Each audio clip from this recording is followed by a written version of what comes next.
हाय friends, मी Nutan and welcome to my channel fly and fry. आणि माझ्याकडनं तुम्हा सर्वांना नवीन वर्षाच्या खूप खूप शुभेच्छा. आणि तुम्ही बघू शकता नवीन वर्षाचं घरी कोण आलं आहे. तर म्हटलं चला एक रेसिपी शेअर करणारच होते, पण त्यापूर्वी ह्या पाहुण्यांची एक झलक तुमच्या समोर दाखवते.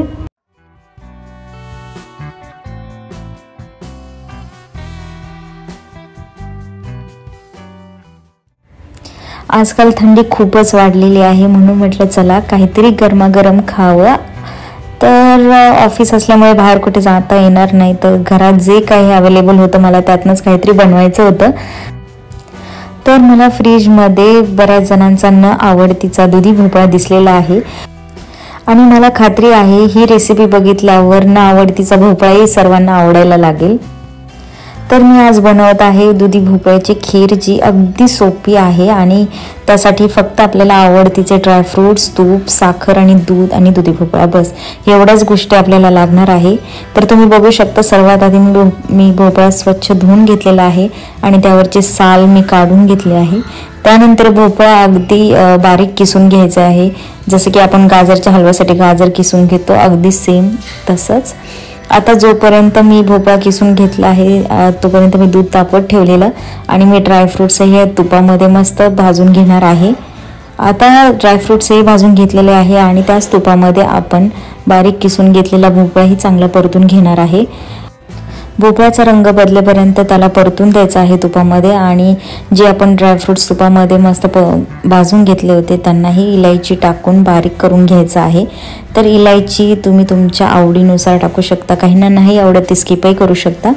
तर मी इथे इलायची आणि ड्रायफ्रूट्स मस्त बारीक करून घेतले आहे आणि आपला इकडे भोपळाही चांगला परतून झाला आहे. आता भोपळ्यामध्ये दूध आणि बारीक केलेले ड्रायफ्रूट्स आपण वरतून टाकणार आहोत आणि त्यामध्ये भोपळा चांगला मस्त शिजू देणार आहोत.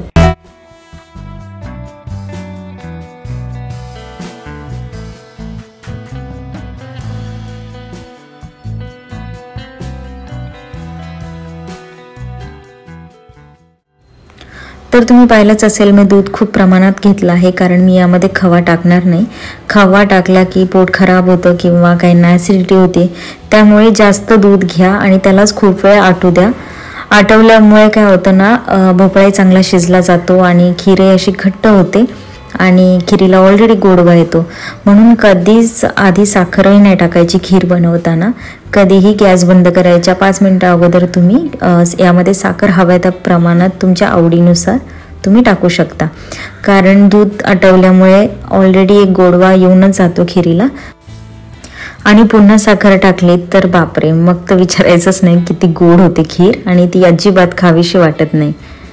हे बघा, आता खीरही आपली तयार आहे आणि मला काही आयडिया नाही की मी इथे चमचा का वापरते, पण खीर खूप छान झाली आहे. रेसिपी तुम्हाला आवडल्यास तुम्ही नक्की ट्राय करा. आणि जसं की मी सुरुवातीला म्हटलेच आहे, ज्यांना कुणाला भोपळा आवडत नाही तेही देखील भोपळ्याची खीर बनवा असं म्हणतील. सो नक्की ट्राय करा. थँक्यू.